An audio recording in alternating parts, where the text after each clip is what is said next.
नमस्कार। वीकेंड के special explainer show चक्रव्यूह स्पेशल में आपका बहुत स्वागत है। मैं हूं आपका साथी सुमित अवस्थी। आज बात प्रभु श्री राम की, उनके भक्तों की। भगवान श्री राम भारत की परंपरा के प्रतीक हैं, हमारी सभ्यता के सबसे बड़े सिद्धांत हैं, हमारी मर्यादा के पुरुषोत्तम हैं। वो राम किसी केवट की निश्चल भक्ति में मिलते हैं, वो राम किसी सुग्रीव की मित्रता में मिलते हैं, वो किसी विभीषण के समर्पण में मिलते हैं, वो राम किसी शबरी के जूठे बेर में मिलते हैं। लेकिन उस राम के प्रति करोड़ों लोगों की आस्था पर तब चोट पहुंचती है जब राम नाम पर चढ़े चंदे को कुछ लोग खा जाते हैं। आज अयोध्या में मर्यादा पुरुषोत्तम भगवान राम के मंदिर से करोड़ों के चंदे और चढ़ावे चोरी पर उठे सवाल के बीच करोड़ों श्रद्धालुओं का विश्वास ये कहने को मजबूर है, हे राम।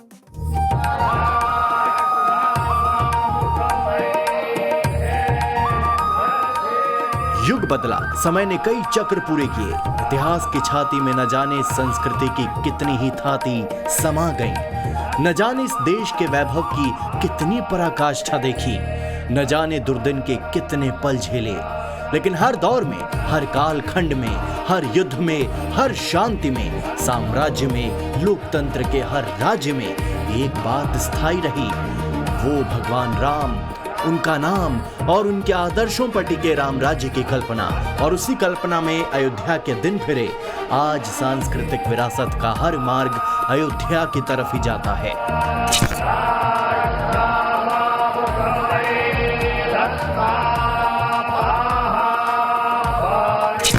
आज वही अयोध्या है, वही भगवान राम की जन्मभूमि है, वही रामलला का भव्य मंदिर है, जिसके निर्माण के साथ करोड़ों भक्तों की भावुकता उनकी आंखों में उतर आई, जिसके निर्माण के लिए आस्था के 2 फूल चढ़ाने के लिए लोगों ने सोने चांदी तक के दान दे दिए। उस दान में एक विश्वास था, वो विश्वास आज चंदा चोरी की चौखट पर घायल पड़ा करा रहा है।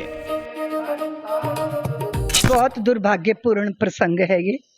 आस्थाएं जब धक्का खाती हैं तो बहुत घायल कर देती हैं।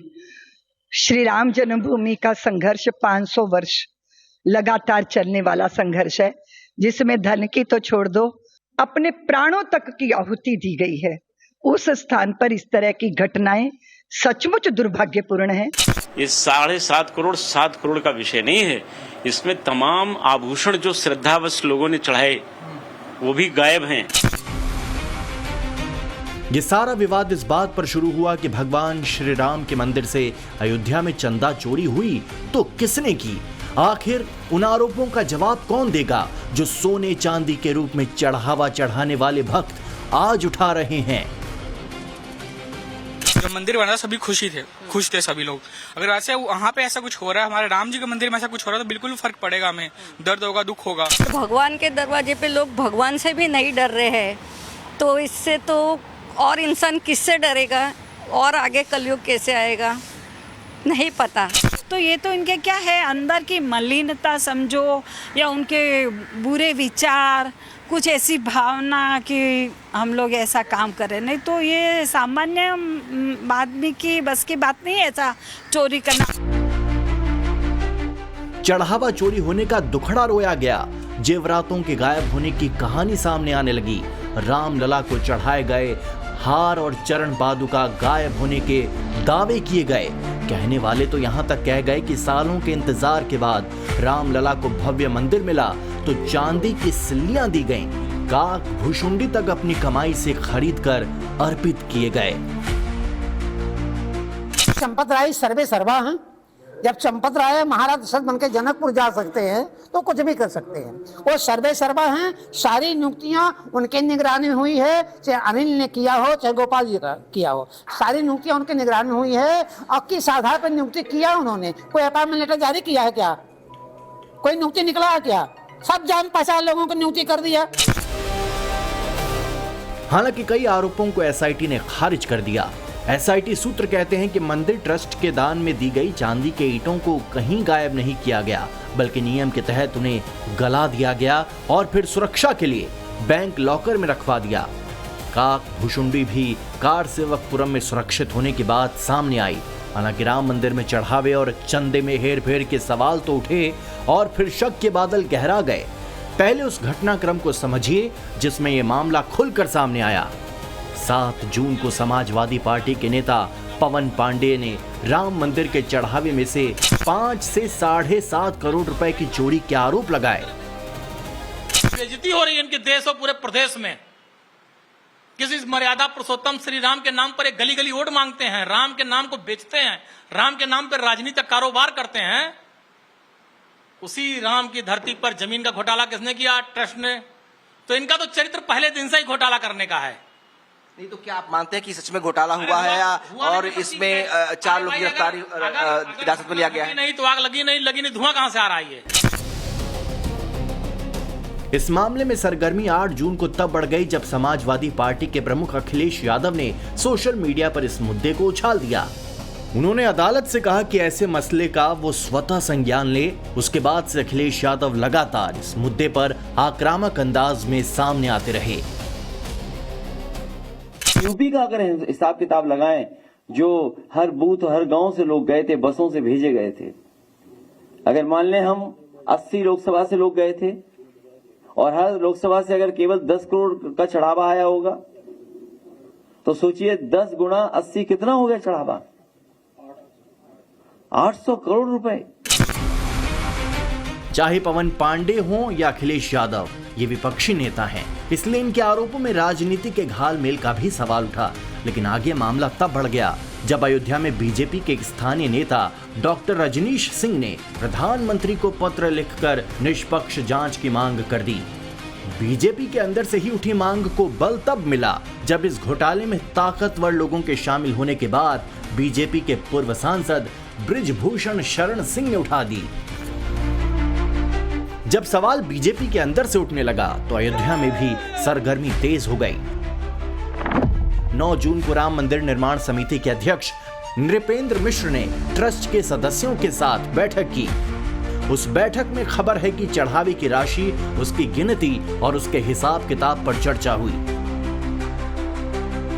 बाद में नृपेंद्र मिश्रा ने टाइम्स नाउ नवभारत से एक्सक्लूसिव बातचीत में बताया कि विश्वासघात तो हुआ है। यदि ऐसी घटना हुई है तो श्रद्धालु की प्रतिक्रिया क्या होगी, और श्रद्धालु जिसके लिए हम जिम्मेदार हैं, ये पूरा ट्रस्ट अगर आज है गठित तो उन्हीं श्रद्धालुओं के लिए तो है। बिल्कुल सही। मंदिर तो उनका है। इसलिए मेरी ये कठिनाई थी कि मैं अनुमान नहीं लगा पा रहा था। श्री राम जन्मभूमि मंदिर निर्माण समिति के अध्यक्ष नृपेंद्र मिश्रा ने ही जो कहा है उससे मामले की गंभीरता को समझा जा सकता है। उनके बयान ने संदेह इसलिए बढ़ा दिया कि उन्होंने चढ़ावा चोरी को सिर्फ चोरी ही नहीं माना, बल्कि इससे 2 कदम आगे बढ़कर विश्वासघात और डाका करार दे दिया। आखिर विजिलेंस का अभाव कैसे हुआ? आखिर सीसीटीवी फुटेज में गड़बड़ी कैसे और क्यों हो गई? भक्तों की संख्या कितनी रही और कितने चढ़ावे आए, इसका भी साफ साफ हिसाब नहीं दिखाई दे रहा। इसीलिए जब मंदिर निर्माण समिति ही पूरे चढ़ावे मैनेजमेंट से नाराजगी जता रही है तो इससे समझा जा सकता है कि चढ़ावे में कहां कहां हेरा फेरी और कहां कहां गोलमाल हुआ है। एक तरफ श्री राम जन्मभूमि मंदिर निर्माण समिति के सवाल हैं तो दूसरी तरफ प्रधानमंत्री कार्यालय भी इस मामले में तेजी से सक्रिय हुआ। 10 जून को प्रधानमंत्री कार्यालय ने मंदिर ट्रस्ट से इस मामले पर पूरी रिपोर्ट मांग ली, लेकिन ट्रस्ट के महासचिव चंपत राय ने उस समय सभी आरोपों को खारिज कर दिया था। इतना ही नहीं, सीसीटीवी पर भी सवाल उठे कि आखिर ऐसा क्या हुआ कि उससे भी बंद कर दिया गया था या वो काम नहीं कर रहे थे। इस बीच विवाद बढ़ा और आंच साख पर आने लगी तो एक बड़ा एक्शन उत्तर प्रदेश के मुख्यमंत्री योगी आदित्यनाथ ने लिया। मुख्यमंत्री योगी ने 13 जून को एक 3 सदस्यीय एसआईटी का गठन कर दिया। उस एसआईटी का प्रमुख लखनऊ मंडल के कमिश्नर विजय विश्वास पंत हैं, जबकि 2 सदस्यों में लखनऊ रेंज के आईजी किरण एस और वित्त विभाग के विशेष सचिव नील रत्न कुमार शामिल हैं। इस टीम ने 23 जून को अपनी प्राथमिक जांच रिपोर्ट उत्तर प्रदेश सरकार के additional chief secretary Sanjay Prasad को सौंप दी। यह एक प्रारंभिक प्रतिवेदन है और उसके क्रम में आज अपर मुख्य सचिव गृह साहब को सौंप दिया गया है। सर, कुछ खास इसमें आपको वहाँ पे लगा जो आप लोगों ने जांच करी और इसकी रिपोर्ट आपने शासन को सौंपी? देखिए, ये गोपनीय जांच है, तो इसके लिए मतलब हम इस समय पर कुछ भी वक्तव्य देने के लिए अधिकृत नहीं है। जो हमारी फाइंडिंग्स थी वो हमने उपलब्ध करा दी हैं। इस पूरे विवाद के बीच मुख्यमंत्री योगी आदित्यनाथ 19 जून 2026 को पहली बार अयोध्या पहुंचे। वहां उन्होंने हनुमानगढ़ी मंदिर और फिर श्री राम जन्मभूमि मंदिर में जाकर भी दर्शन पूजन किया। वहां 2 खास बात हुई। पहली ये कि मुख्यमंत्री योगी आदित्यनाथ के किसी भी कार्यक्रम में चंपत राय हाजिर नहीं थे, और दूसरी ये कि उस दौरान ही उन्होंने पहली बार चंदा चोरी विवाद पर अपनी चुप्पी तोड़ी। मेरी अपील होगी सभी राम भक्तों से, अयोध्या के बारे में जो समाचार पत्रों में सुनने को मिला, हम लोगों ने ट्रस्ट के अनुरोध पर एसआईटी जांच बिठाई है, और मैं उन्हें इस बात के लिए कह सकता हूं कि एसआईटी जांच दूध का दूध और पानी का पानी करके रहेगी, उसमें कोई संदेह नहीं। मैं सभी से इस बारे में अनुरोध करूंगा, सभी पक्षों से कहूंगा कि कोई भी ऐसी अनर्गल टिप्पणी और बातें न हो जो राम भक्तों की भावनाओं को आहत करती हो। मंदिर निर्माण समिति कह रही है कि चढ़ावे में बहुत सारा गड़बड़ झाला हुआ है। दूसरी तरफ उत्तर प्रदेश के मुख्यमंत्री योगी आदित्यनाथ भी मान रहे हैं कि गड़बड़ी हुई है। आखिर हुई है तभी तो उन्होंने अयोध्या में जाकर 15 दिन में एक्शन की बात कर दी।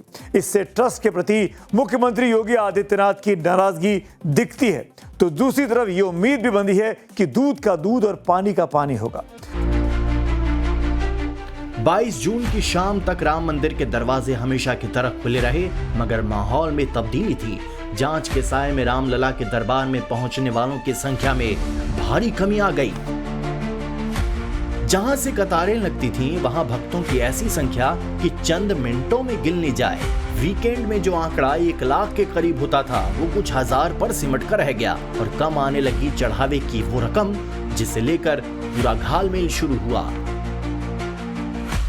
जहां पर लाखों की संख्या में लोग आते थे, आज यहां पे जो दर्शनार्थियों की संख्या है उसमें बहुत कमी आई है। लोगों के आने पर बहुत ज़्यादा कमी आई है। लोगों का साफ तौर पे कहना है कि लोगों का बहुत विश्वास था, बहुत आस्था थी। लोगों के विश्वास और आस्था के साथ ये खिलवाड़ हुआ है। दान से लबालब जो दान पात्र 24 घंटे के भीतर 2 बार बदले जाते थे, उनमें खालीपन सा आने लगा, और भक्तों का यही अधूरापन कचोटता रहा कि आखिर कौन है इसका गुनहगार। और वो खबर आई जिसने करोड़ों सनातनियों को तसल्ली बंधाई। 20 पन्नों की एसआईटी रिपोर्ट के आधार पर पहली एफआईआर 25 जून को हुई, जिसमें 8 आरोपियों के नाम थे और बाकी अज्ञात। सवालों के घेरे में नोट गिनने और जेवरातों की निगरानी करने वालों से लेकर वो लोग भी शामिल थे जिनकी जिम्मेदारी ये देखने की थी कि सब कुछ पारदर्शी है या नहीं। मगर राम के दरबार में भक्तों की दान रूपी हाजिरी की गणना उनसे भी करवाई गई जिनका ये काम नहीं था। और हैरानी की बात यह है कि कुछ सालों पहले सामान्य सी जिंदगी जीने वाले लूट के इस खेल में शामिल हो गए। एसआईटी की रिपोर्ट कहती है कि अपराध सुनियोजित तरीके से किया गया। सीसीटीवी फुटेज की जांच की गई तो पाया गया कि 42 दिनों के भीतर चोरी की 70 घटनाएं हुई, जो कि 27 अप्रैल 2026 से 5 जून तक के उपलब्ध सीसीटीवी फुटेज में पाई गई। जांच टीम ने अपनी रिपोर्ट में कथित तौर पर रैकेट शब्द का इस्तेमाल किया और यह भी बताया कि बहुत खामियां ऐसी थीं जिसे छिपा लिया गया।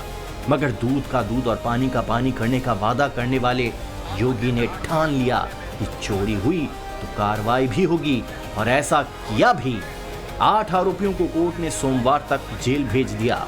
इनके पास से करीब 80 लाख रुपए बरामद किए गए थे। 79,85,493 रुपए बरामद किए गए हैं इनके पास।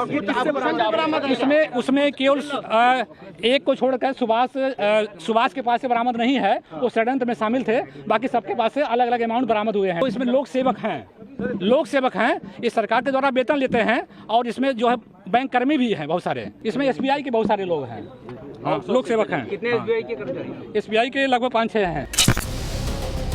किसी के घर से राम मंदिर में चढ़ाया गया सोना मिला, किसी के पास वो पैसे दबे पाए गए जो राम भक्तों ने अपनी तिजोरी खोलकर दान कर दिए थे। आस्था की आड़ में लूट खसोट करने वालों के चेहरे सामने आए तो पता चला कि कुछ रिश्ते में सगे हैं तो कुछ ट्रस्टियों के अपने हैं। जो मछली पकड़ में आई वो छोटी बताई गई। हालांकि टिन्नू यादव ने पूरे नेटवर्क के कई राज सामने ला दिए।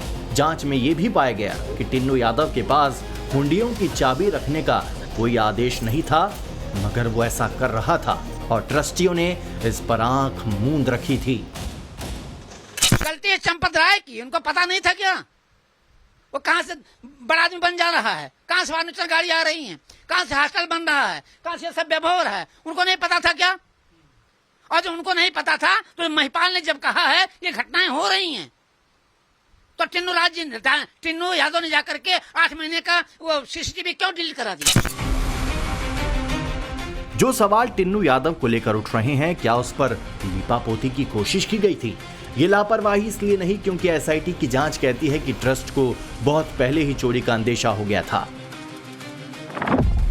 रिपोर्ट यही कहती है कि सितंबर 2024 और फरवरी 2025 में ट्रस्ट और बैंक की बैठक हुई थी, जिसमें SOP बनाई गई, जिस पर बैंक की तरफ से गोविंद मिश्रा और ट्रस्ट की तरफ से अनिल मिश्रा ने सिग्नेचर किए थे।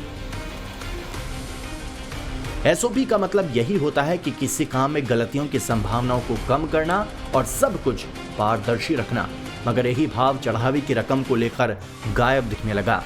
इसी के आधार पर टिन्नू यादव और नोटों के गिनती के इंचार्ज रिटायर बैंक कर्मी सुभाष श्रीवास्तव की भूमिका संदिग्ध मानी गई। इसी बिना पर सवाल चंपत राय और अनिल मिश्रा को लेकर उठे। पूरा ट्रस्ट इन्होंने बनाया था, जो अंदर ट्रस्ट के अंदर मंदिर के अंदर जो काम करने वाले लोग थे, ये सब इन लोगों के आदमी हुआ करते थे। तो कैसे आदमी बिठाते थे? आदमी बैठाने में क्या दिक्कत है? कोई कहता है हमको ड्राइवर रख लो, कोई कहे हमें ठेका दे दो, ये वो काम कराना था। अभी काम है तो काम करना है, तो किसी को दो बिना भुगतो करोगे। तो फिर क्राइटेरिया नहीं था? नहीं, जिसको मन किया उसको। तो ऐसे कितने लोग होंगे इनके? कितने लोग होंगे इनके मंदिर में? जब तक तो होंगे अपने और इनके अनिल के अनिल वो कोई बटा थोड़ी ना है।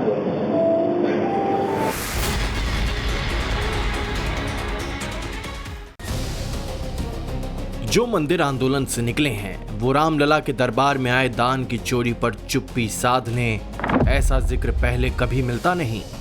प्राण प्रतिष्ठा के मुख्य यजमान से ऐसी उम्मीद तो एक राम भक्त बिल्कुल भी नहीं लगा सकता। इसलिए मंदिर के लिए सालों तक संघर्ष करने वाले हिंदू संगठनों में खलबली मच गई। अयोध्या के संतों का दर्द जुबान पर छलक कर सामने आने लगा।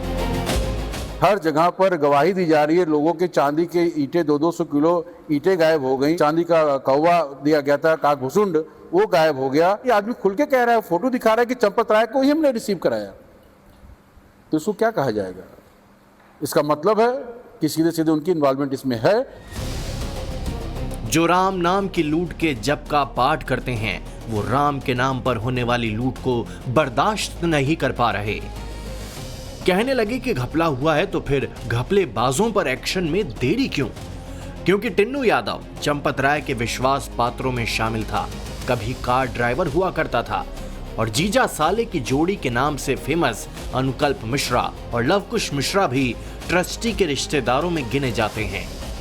कहते हैं कि अनिल मिश्रा की सिफारिश पर इन्हें मंदिर में नौकरी मिली थी। इसी नौकरी को उन्होंने चढ़ावा चोरी का जरिया बना लिया।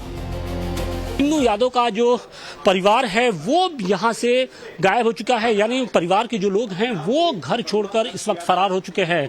हम लगातार परिवार के सदस्यों से बातचीत करने की कोशिश कर रहे हैं।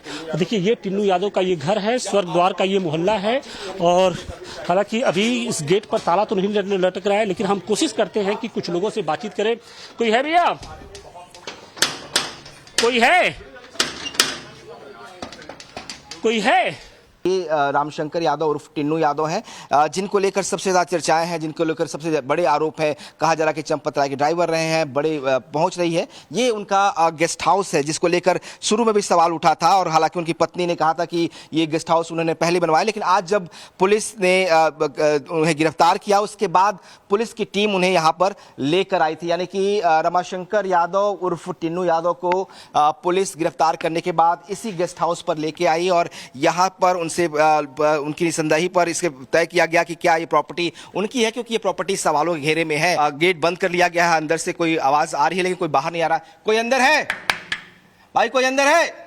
ये गेस्ट हाउस है बेसिकली रमाशंकर यादव का, टिन्नू यादव का, लेकिन कोई जब से पुलिस यहाँ पहुंची है उसके बाद से कोई बाहर नहीं निकल।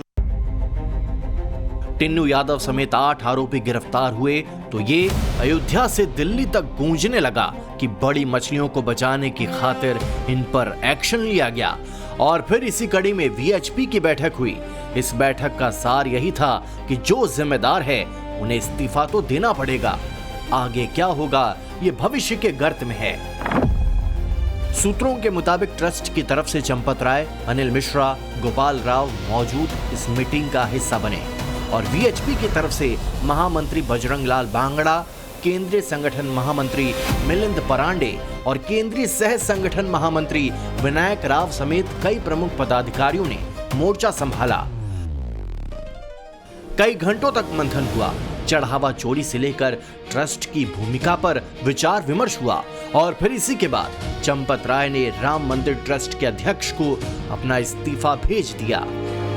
इस्तीफा में क्या लिखा ये नहीं बताया। अगले ही पल खबर आ गई कि अनिल मिश्रा की रवानगी भी ट्रस्ट से हो गई। एक अच्छी शुरुआत है। मैं समझता हूं कि एफआईआर उन 8 लोगों और अन्य लोगों पर है। 8 लोगों का नाम तो इसलिए है कि एसआईटी में उनका नाम है। पूरे घटनाक्रम की और जितने आरोप लगाए गए हैं उन सब आरोपों की समग्र जांच होनी चाहिए। नियत में खोट ना हो, विश्वास पर चोट ना हो, यही तो राम राज्य की कल्पना है। भगवान राम ने कहा था कि जो निश्चल है, जो निर्मल है, वही मुझे प्रिय है। तो जिन लोगों ने राम मंदिर के चढ़ावे में छल किया, जिनके मन में बेईमानी का मैल जमा हो गया, क्या वो राम के प्रिय हो सकते हैं? अगर वो राम के प्रिय नहीं हो सकते तो फिर राम मंदिर ट्रस्ट में चढ़ावे की देखरेख में वो कैसे शामिल हो सकते हैं? इसीलिए राम की नगरी के लिए सत्ता के गलियारे तक चढ़ावे पर पूरा सिस्टम घनचक्कर बना फिर रहा है। बात सिर्फ ये नहीं है कि चंपत राय और अनिल मिश्रा का इस्तीफा हो गया। सवाल ये उठे कि क्या इतना भर काफी है? क्योंकि राम मंदिर ट्रस्ट में 14 सदस्य हैं, जिनमें से कुछ के इर्द गिर्द ही सारी व्यवस्था घूमती नजर आई। मंदिर के निर्माण से लेकर ध्वजारोहण तक सब कुछ वही तय करते दिखे।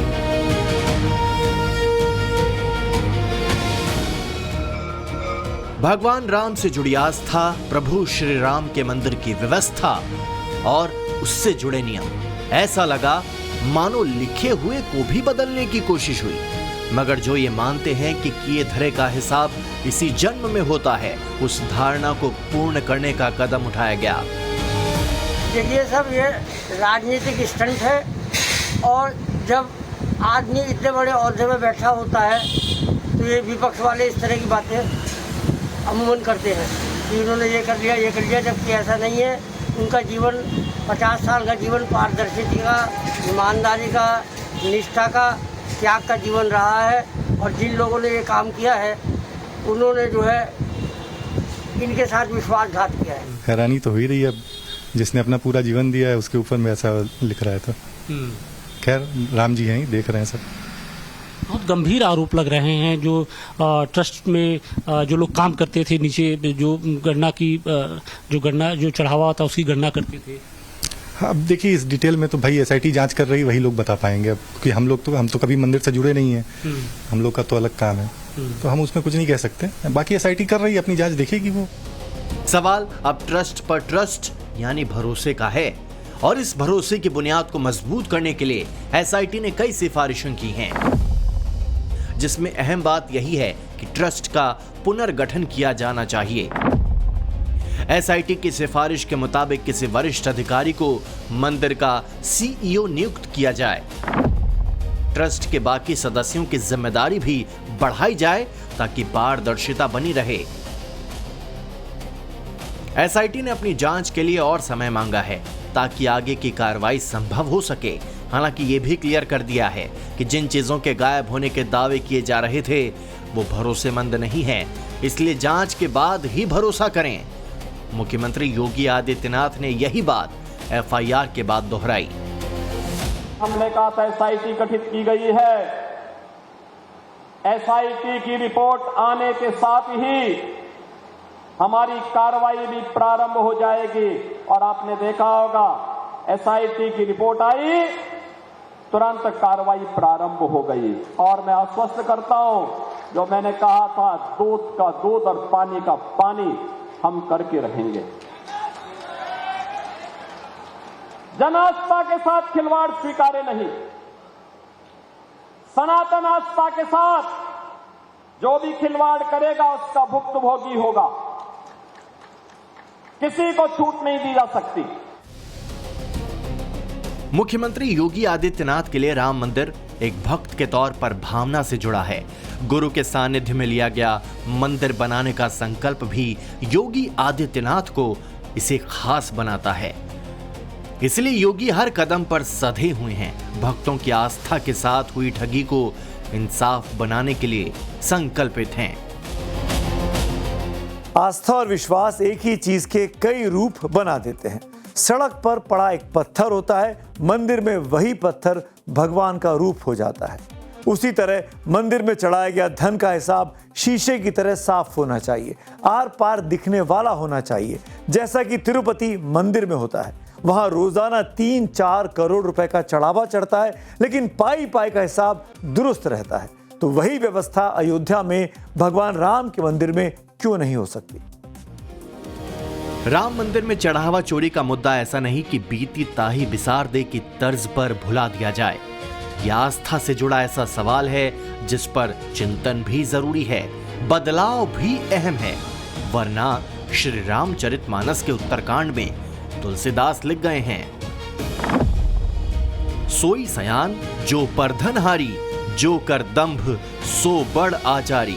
यानी कलयुग में वही व्यक्ति बुद्धिमान माना जाता है जो दूसरों का धन हड़प लेता है, और जो जितना बड़ा पाखंडी होता है समाज में उसे उतना ही बड़ा सदाचारी माना जाता है। तो क्या भक्तों के चढ़ावे का गबन करने वालों ने इस चौपाई को सीरियसली लिया, जो यही कहता है कि रामलला के दरबार में भक्त बढ़ते गए और चढ़ावा घटता गया? ट्रस्ट के आंकड़े बताते हैं साल 2023 में 5 करोड़ 75 लाख श्रद्धालुओं ने भगवान राम के दर्शन किए।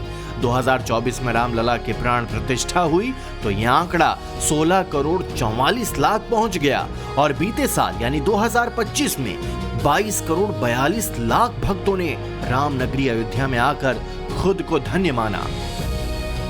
मगर भक्तों की इस भक्ति को दान पात्र में देखा गया तो बहुत कमी पाई गई, और यही बात जांच टीम को भी चुभ गई। वरना सोचिए 500 सालों तक मंदिर बनने की इच्छा रखने वाले क्या क्या न कर जाते, मगर आस्था के इस दरबार में बहुत कुछ चंपत हो गया। सोचिए 2023-24 में मंदिर को 363.34 करोड़ रुपए की आय हुई और अगले वित्तीय वर्ष में घटकर 327 करोड़ रह गई। 2025-26 में तो इसमें और भी कमी पाई गई। ट्रस्ट के आंकड़ों के मुताबिक 220.81 करोड़ रुपए दान पात्र के जरिए आए, यानी 3 साल में कुल आय में करीब 142 करोड़ रुपए की कमी। अब वजह क्या है ये तो राम ही जाने, मगर राम के दरबार में जो हुआ उससे अब हर कोई व्यथित हो रहा है। इस ठगी के बाद ऐसी उक्तियां चल रही हैं कि भगवान महादंड देंगे। भगवान राम मर्यादा के देवता हैं। उन्होंने मानवीय गरिमा की लक्ष्मण रेखा का कभी उल्लंघन नहीं किया, लेकिन उनके नाम पर विवादों का साया हमेशा से गहराता रहा है। बाबरी मस्जिद के निर्माण से विवादित ढांचे के तोड़े जाने तक हुकूमतों के कई दौर गुजर गए। फिर जन आंदोलन से अदालती चक्कर काटते हुए राम मंदिर निर्माण का रास्ता खुला और 22 जनवरी 2024 को अयोध्या में भगवान राम के बाल रूप यानी रामलला के मंदिर का दरवाजा आम श्रद्धालुओं के लिए खोला गया। लेकिन आज चढ़ावा चोरी की बंद कोठरी के आगे न जाने कितने दरवाजे और बंद हैं। आखिर वो कब खुलेंगे? 500 सालों के इंतजार के बाद रामलला आए तो करोड़ों सनातनी मुस्कुराए। धन्य हो गए वो लोग जिनके अपनों ने रामलला के लिए न सिर्फ दान दिया बल्कि जीवन भी कुर्बान कर दिया। मगर इस कुर्बानी का फल ऐसा होगा ये किसी की भी सोच से परे है। कल्पना भी नहीं की जा सकती कि राम राज्य का झंडा बुलंद करने वालों के बीच राम के नाम पर आने वाले धन पर भी आघात किया जाएगा। यहाँ तो बहुत बड़े बड़े लोग निकल के आ गए हैं। कभी जाकर के राम मंदिर देखना, तमाम लोग गड़े हुए हैं वहाँ। वो भी तो संघर्ष में सम्मिलित हैं। हाँ, हमको तो दुख इस बात का है कि अच्छा काम होना चाहिए, बढ़िया काम होना चाहिए, पाक साफ होना चाहिए, और जो आ रहे हैं सब भक्तगण तो उनके विषय में इतना ही है कि वो साफ सुथरा उनको सामान मिल जाएगा। मंदिर में चढ़ाए गए दान का मोल सिर्फ इतना नहीं होता कि वो कागज का टुकड़ा है या फिर खनकता हुआ सिक्का। वो असल में उस विश्वास का प्रतीक होता है कि धर्म और समाज के कार्यों में उसे इस्तेमाल किया जाएगा। मगर जब उस दान की गई रकम के प्रबंधन पर ही सवाल उठने लगे तो चोट लोगों की आस्था पर पड़ती है। इसीलिए दान चोरी पर कोहराम मचा है। संग्राम ये भी छड़ा है कि लूट कितने की हुई, पैसे की हुई, मगर कितने करोड़। क्योंकि कोई आंकड़ा 200 करोड़ बता रहा है तो कोई 500 करोड़, तो किसी की नजरों में उससे भी ज्यादा। और उससे भी बड़ा सवाल यह है कि जिन भगवान राम की सेना ने रावण की लंका को हाथ तक नहीं लगाया, उन मर्यादा पुरुषोत्तम के भक्तों ने कैसे दान को गायब करने की हिम्मत जुटा ली। चढ़ावा चोरी के इस एपिसोड पर आस्था भक्तों की आहत हुई तो ट्रस्ट भी खुद को भक्तों की उसी कतार में बताने लगा। अपराधियों को कड़ा दंड मिले ऐसी मांग की गई। हालांकि संशय के बादल छटने की उम्मीद भी जताई गई। ये ट्रस्ट की तरफ से चढ़ावा चोरी पर पहला सार्वजनिक बयान है जिसने बहुत कुछ क्लियर कर दिया। भक्तों का विश्वास बना रहे ऐसी भावना भी अयोध्या में संत समाज लाने की कोशिश में जुटा है। तो ठीक है, देर आए दुरुस्त आए। अब निष्पक्ष जांच होगी और जांच के बाद और भी इसमें विषय बिंदु छनके आएगा और भी जो दोषी पाए जाएंगे सभी के ऊपर कार्रवाई होगी। पूज्य योगी आदित्यनाथ जी ने कहा था कि किसी प्रकार का कोई दोषी बख्शे नहीं जाएंगे, चाहे वह जो भी दोषी होगा। निश्चित रूप से मुझे विश्वास है और भरोसा है कि एक भी दोषी बख्शे नहीं जाएंगे। धर्म जब राजनीति से जुड़ता है तो राजनीति का शुद्धिकरण होता है, मगर जब धर्म से जुड़े लोग ही शुद्धता और पवित्रता को कटघरे में लाने लगे तो वहां राजनीति का नया चैप्टर आता है और इसमें वोट बैंक भी अहम होता है। इसलिए अखिलेश से लेकर ओवैसी और अरविंद केजरीवाल सब अपने अपने नजरिए से अयोध्या को सेंटर में ला रहे हैं। सवाल उन पर उठा रहे हैं जो राम मंदिर के निर्माण से लेकर अब तक अगुवाई करते दिखे। बुलडोजर चलेगा या गोली चलेगी? आस्था की बुनियाद पर आपने सब कुछ कर दिया, अब आस्था की बुनियाद पर क्या यह भी बर्दाश्त किया जाएगा? यह सरकार को तय करना है। एफआईआर क्यों नहीं हो रहा है? और फिर एफआईआर अगर होगा तो या गोली चलेगी पैर पे या बुलडोजर चलेगा घर पे, क्योंकि ये तो सिर्फ मुस्लिम समाज के ऊपर ही चल रहा है ना। एक तरफ तो इतनी बड़ी महा डकैती हुई और दूसरी तरफ इसमें जितने बड़े बड़े राक्षस शामिल हैं उनको बचाने की कोशिश की जा रही है। ये एक तरह से सभी हिंदुओं के जले पे नमक छिड़कने वाली बात है।